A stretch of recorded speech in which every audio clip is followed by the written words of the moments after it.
2014 के पहले हम निराशा की गर्त में डूब चुके थे।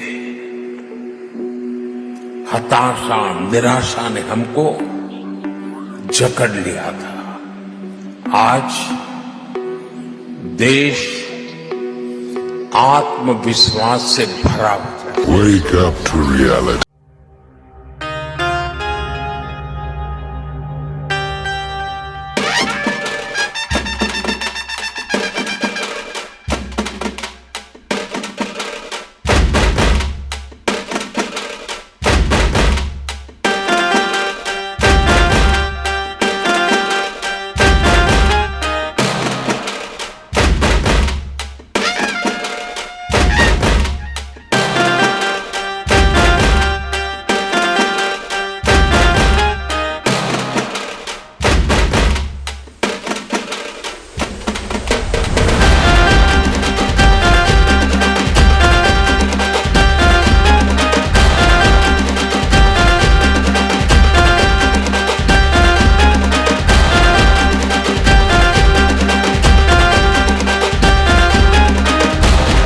दो 2014 के पहले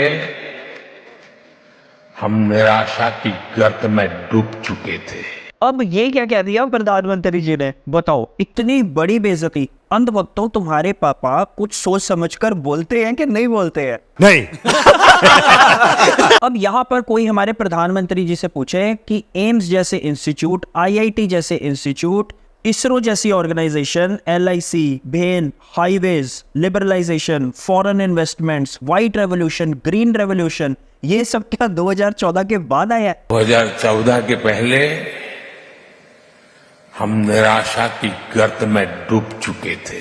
जहां तक हमने पढ़ा, हाँ हम पढ़े लिखे हैं, जहां तक हमने पढ़ा है, हमें तो इतना पता है कि असली बेड़ा गर्क जो हुआ है वो 2014 के बाद हुआ है। ये झूठ है, झूठ है, झूठ है। नहीं यकीन? आप खुद ही देख लो, एम्स में आप आज एडमिशन लेने जाओ तो कौन सा पेपर देना पड़ेगा? नीट का पेपर, और वो पेपर हो गया लीक। आईआईटी, आईआईएम जैसे बड़े इंस्टीट्यूट्स, यहां पर बच्चों की कैंपस सिलेक्शन नहीं हो रही। एलआईसी, जो भारत देश का गर्व हुआ करता था, वो प्राइवेट हाथों में जा चुका है।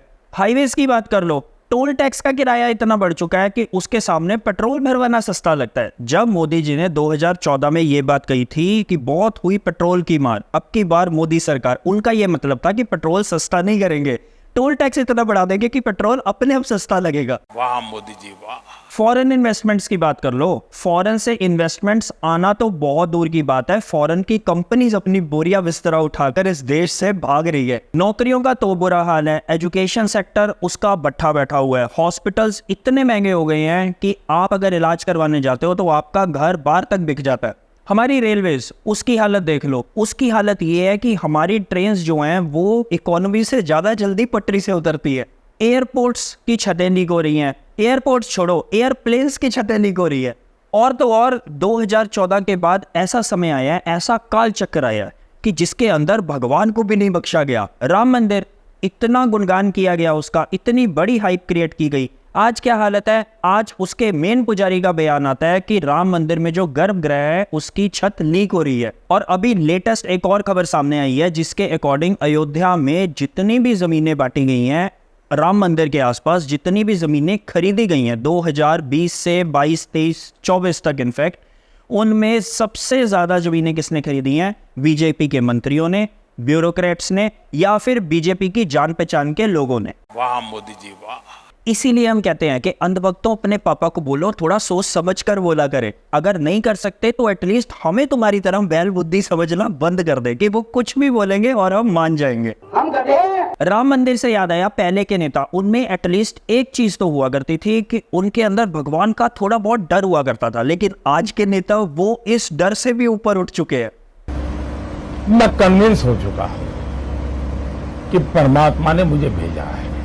लेकिन हाँ, वोट उसी भगवान के नाम पर मांगते हैं और फिर डराते भी उसी भगवान के नाम पर हैं और फिर आपको लूटते भी है। पता है ना आप सबको? नहीं पता है, कहाँ पता है? देखो, हमें फ्रैंकली इस चीज से कतई कोई दिक्कत नहीं है कि कोई भगवान के नाम पर पैसे मांग रहा है या कोई भगवान के नाम पर वोट मांग रहा है, कोई बात नहीं। लेकिन जब हम इन सब के चलते ये देखते हैं कि देश एक्चुअल में जा कहाँ रहा है, वो सोचने की बात है।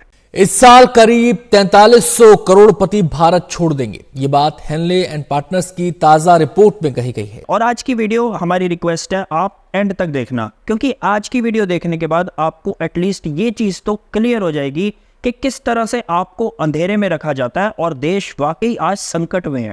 ये झूठ है, झूठ है, झूठ है। नहीं सच्ची, आप खुद ही देख लो। अभी तक आप लोग देश सेवा के नाम पर महंगा पेट्रोल भरवाते रहे, महंगे बिजली के बिल देते रहे, महंगे टोल टैक्स देते रहे, महंगा राशन, महंगी सब्जियां खरीदते रहे। तो सरकार ने सोचा कि जब आम जनता के पास इतना पैसा है तो थोड़ा सा और क्यों ना लूटा जाए। तो आज सरकार ने मोबाइल के डेटा प्लान्स का रेट इंक्रीज कर दिया। वी नो, अब आप कहोगे कि इसमें सरकार का क्या लेना देना, ये तो कॉर्पोरेट्स ने किया है। बस यहीं पर आप मार खा जाते हो, यहीं पर आपको सरकार अंधेरे में रख जाती है और आपको लूट कर निकल जाती है। हम बहुत छोटे लोग हैं, हम बहुत मामूली लोग हैं। हम भी फकीर, अब भी फकीर। चलो आज इसी चीज को देखते हैं कि किस तरह से सरकार आपको कभी धर्म के नाम पर, कभी देश की तरक्की के नाम पर, कभी आपदा के नाम पर लूटती चली जा रही है और आप भी सवाल करने की जगह बस लूटते ही चले जा रहे हो।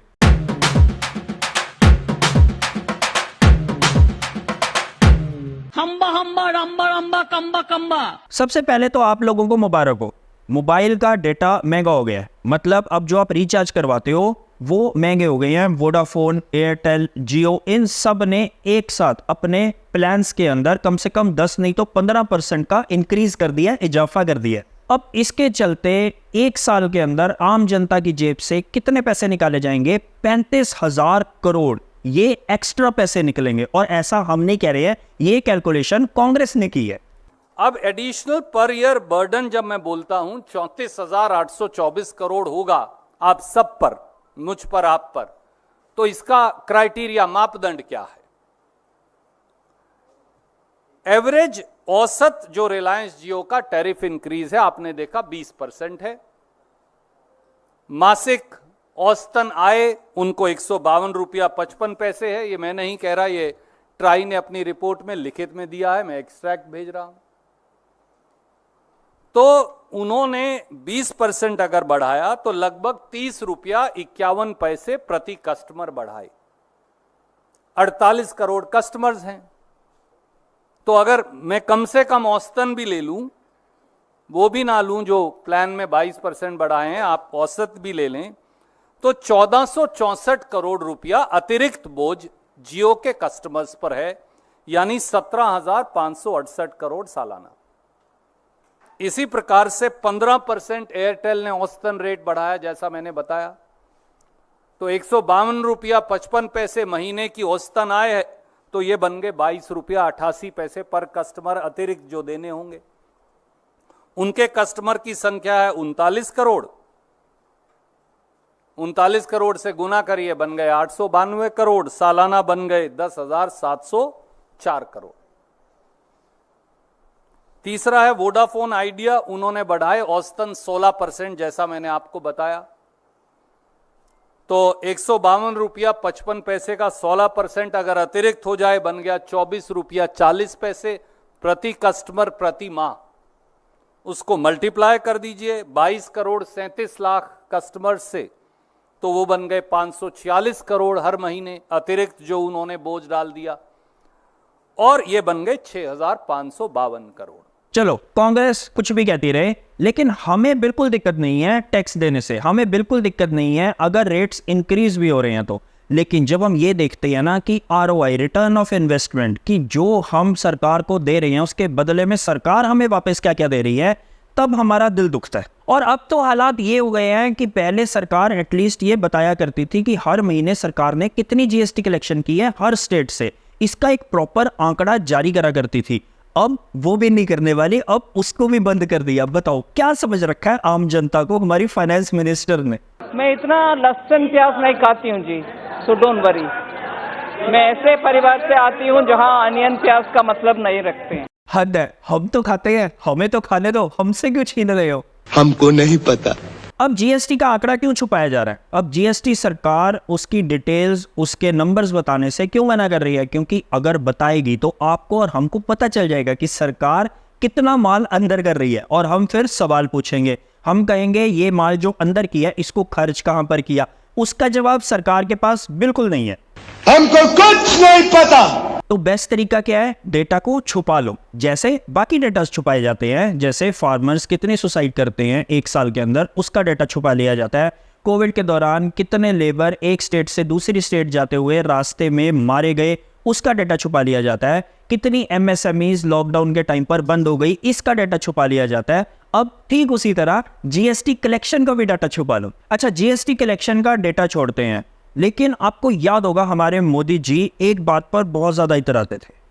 तालियां इस बात पर बजने वाली हैं कि जितना सस्ता डेटा है वो बहुत से देशों के लिए अकल्पनीय है। और आज जब वही डेटा महंगा हो गया तो हमारे मोदी जी शांत, साइलेंट, सन्नाटा। अगर हमारी माने तो ये बात पहले भी इतराने वाली नहीं थी और आज भी इतराने वाली नहीं है। क्योंकि पहले ये बात इसलिए इतराने वाली नहीं थी क्योंकि इतना सस्ता डेटा दे देकर सरकार ने सोशल मीडिया के ऊपर इस तरह के छपरियों को पैदा कर दिया। एल्विश भाई! और आज जब सरकार को सामने से आकर इस पर जवाब देना चाहिए, कॉर्पोरेट से पूछना चाहिए कि उन्होंने 10 से 15% इंक्रीज क्यों किया है, तब सरकार साइलेंट है, खामोश है। अच्छा, इसके अलावा एक और मुद्दा है जो आजकल बहुत चर्चा में है, वो है इन भाई साहब की शादी। I am 100% the lucky one. There's no doubt about that. हाँ, ये वाकई बहुत लकी हैं क्योंकि पूरे का पूरा देश इनकी शादी फाइनेंस कर रहा है। लेकिन जब हम इस तरह की ग्रैंड वेडिंग्स को देखते हैं, इस तरह की शादियों को देखते हैं, तो हमें एक चीज और ध्यान में आती है जो हमने अपनी लास्ट वीडियो में कही थी।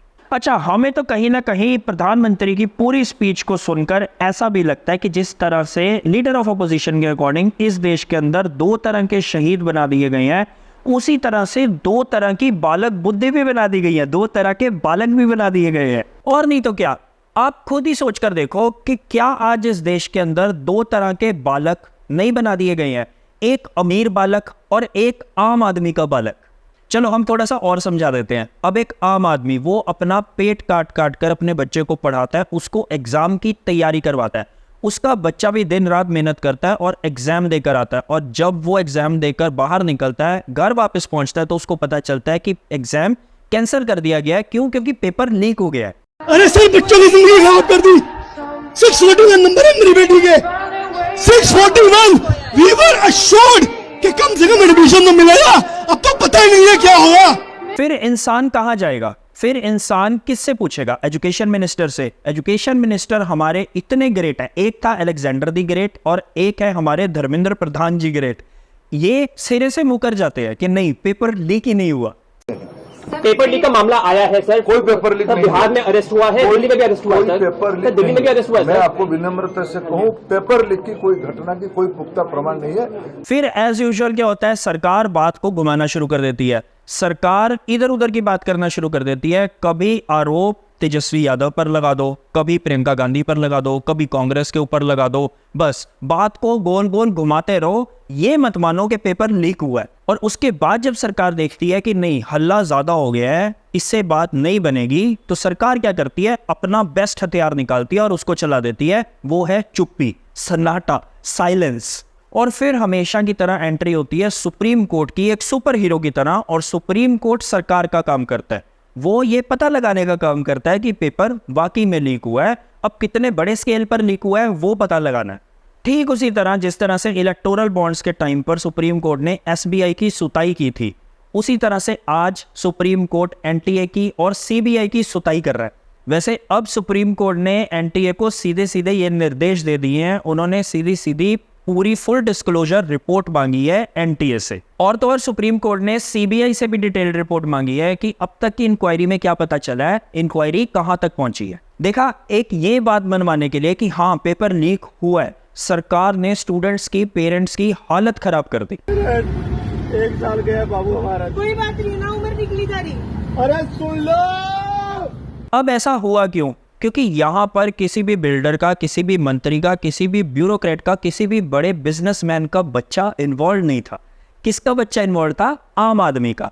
आपके और हमारे जैसे परिवारों से जो बच्चे आते हैं वो बच्चे इन्वॉल्व थे। दूसरी तरफ इसी देश के अंदर एक और कैटेगरी आती है बच्चों की, वो बच्चे जो किसी की जान भी ले लें, वो बच्चे जो किसी को अपनी गाड़ी के नीचे रौंद भी डालें, उसके बाद भी पुलिस से लेकर पॉलिटिशियन तक, पेरेंट्स से लेकर पूरे का पूरा मीडिया तक एकदम एक्टिव हो जाता है। उस बच्चे को सजा दिलाने के लिए नहीं, उस बच्चे को बचाने के लिए। आपको याद होगा पुणे पोर्शे कार एक्सीडेंट, वैसे इस पर हमने एक वीडियो भी बनाई थी, अगर आप चाहो तो इस वीडियो को देख सकते हो। फिर भी हम बता देते हैं कि पुणे में शराब के नशे में एक माइनर पोर्शे गाड़ी चलाता हुआ तेज स्पीड से जान ले लेता है 2 लोगों की, और उसके बाद उसको जब पुलिस स्टेशन ले जाया जाता है तो वहां पर उसको पिज़्ज़ा खिलाया जाता है। ऐसी खबरें बाहर आई थी कि उसको पिज़्ज़ा खिलाया जाता है, उसका अल्कोहल लेवल पूरा कम करने की कोशिश फटाफट शुरू हो जाती है, और उसके बाद जब उसको कोर्ट के आगे पेश किया जाता है तो कोर्ट उसको सज़ा क्या देता है, 300 वर्ड्स का एसे लिखने की।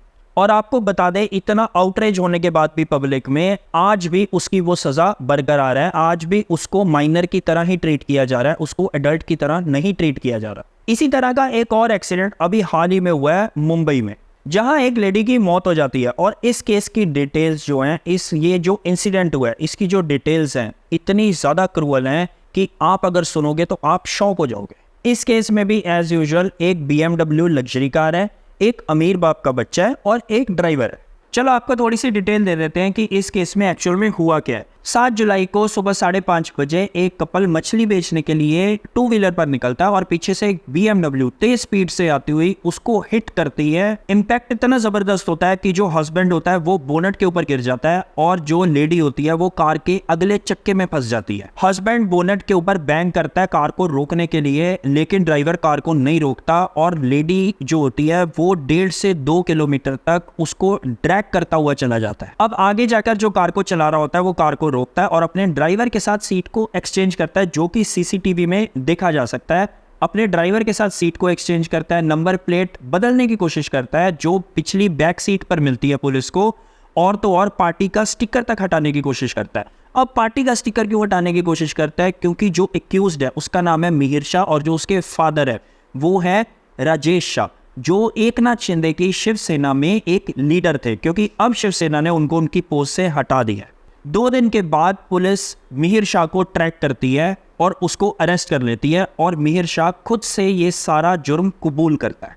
अब इस इंसिडेंट के अंदर जो विक्टिम है उसमें से हस्बैंड का नाम है प्रदीप लीलाधर नकवा और जो लेडी जिसकी मौत हो गई 45 साल की उसका नाम है कावेरी लखवा। अब हमारा मकसद इस इंसिडेंट को रिपीट करने का नहीं था कि आपको दोबारा से इसकी डिटेल हम बताने बैठे हैं, जबकि हमें पता है कि इसकी काफ़ी यूट्यूब वीडियोस ऑलरेडी बन चुकी हैं। हमारा यहाँ पर पॉइंट कुछ और है कि ये इंसिडेंट जब आप देखते हो, जब आप ऐसी ग्रैंड वेडिंग्स को देखते हो या फिर जब आप इन छपरियों को देखते हो, तब आपको ऐसा नहीं लगता कि हाँ इस देश के अंदर वाकई आज 2 तरह के बालक बन गए हैं। एक वो बालक जो दिन रात मेहनत करते हैं, जो एक एग्जाम क्रैक करने के लिए दिन रात एक कर देते हैं और उसके बाद वो एग्जाम लीक हो जाता है और उनके भविष्य के साथ, उनके फ्यूचर के साथ ऐसा खेलती है सरकार की जैसे वो कोई कीड़े मकोड़े हों। और दूसरी तरफ ऐसे बालक जिनके पास पैसे की ताकत भी है, जिनके पास पॉलिटिकल कनेक्शंस भी अच्छे खासे हैं और जिनको हर चीज़ से बचकर अच्छे से निकलना आता है कि उनको किस तरह से गायब होना है। देखो हमें ये अच्छे से पता है कि हमारे इस तरह से कैमरे पे आकर बोलने से कुछ नहीं होने वाला, कुछ नहीं बदलने वाला, सरकार के कानों पर जूं तक नहीं रेंगने वाली। लेकिन हमारी इंटेंशन सिर्फ इतनी होती है कि हम आपको आकर सच्चाई बता सकें, हम आपको ये बता सकें कि आपके आसपास चल क्या रहा है। आज एक आम आदमी की सिस्टम के आगे क्या औकात रह गई है, किस तरह से एक आम आदमी को गुमराह किया जाता है, उसको फेक न्यूज़ दी जाती है। जैसे आजकल सरकार एक और ड्रामा चलाने में लगी हुई है कि मौसम की मार के चलते जो सब्जियों के प्राइस हैं वो अचानक से इतने बढ़ गए। जो टमाटर पिछले हफ्ते 30-40 रुपए किलो मिल रहा था, आज की डेट में वो टमाटर 100-120 रुपए किलो मिल रहा है। जबकि सच्चाई क्या है? सच्चाई ये है जो सरकार कभी नहीं बताती, और अपनी गलती तो सरकार कभी नहीं मानती। सच्चाई ये है कि सरकार ने कोई तैयारी नहीं की, सरकार ने कोई कोल्ड स्टोरेज की व्यवस्था नहीं की, कोई ट्रांसपोर्टेशन की व्यवस्था नहीं की, जबकि सरकार को अच्छे से पता था कि हर साल ये मौसम की मार आने वाली है। और ऐसा नहीं है कि इस सरकार को आए सिर्फ 1 साल हुआ है, पिछले 10 साल से ये सरकार पावर में बैठी है, फिर भी जीरो तैयारी है। मैं आपको एक ये 29 मई की एक किसान की वो दिखा रहा हूं पर्ची, जो मंडी में बेच के आया, गाजीपुर दिल्ली मंडी में। सारा खर्चा वर्चा मंडी का भी काट के, किराया भी काट के किसान को दिए गए 13,598 रुपए। यानी 9,126 किलो टमाटर वो मंडी में लेके गया, 3 महीने 4 महीने अपने खेत में पड़ा रहा, उसको मिले 9,126 किलो के 13,598 रुपए, यानी 1.5 रुपया प्रति किलो। उसका तो 2 रुपया 4 रुपया प्रति किलो में बिक रहा, जैसे मैंने अभी आपको बताया। लेकिन टमाटर मार्केट में कितना है? 120 रुपया किलो। प्याज कितना है? 80 रुपया किलो। आलू कितना है? 65 रुपया किलो। यदि सरकार ये कह दे कि भाई खरीद की एक कीमत तय कर दी, किसान का इतने पे ही खरीदा जाएगा, उससे कम नहीं खरीदा जाएगा, और उससे क्या होगा? काला बाजारी अपने आप कंट्रोल में आ जाएगी। अब आप यहाँ पर बैठकर ये हिसाब खुद लगा सकते हो कि जो किसान उसको उगा रहा है उसको मिल रहे हैं 2 से 4 रुपए किलो और आप खरीद रहे हो 100 से 120 रुपए किलो। तो बीच का माल कौन अंदर कर रहा है? पैसा ही पैसा होगा। बाकी हम जब तक आ सकते हैं इसी तरह आकर आपको सच बताते रहेंगे, आपको आईना दिखाते रहेंगे, आपको बताते रहेंगे कि आपके आसपास क्या चल रहा है, क्योंकि सरकार पूरा मूड बनाकर बैठी है हमारे जैसों की आवाज बंद करने का। लेकिन फिर भी जब तक आ सकते हैं हम ऐसे ही आते रहेंगे। India is great, be healthy, be happy.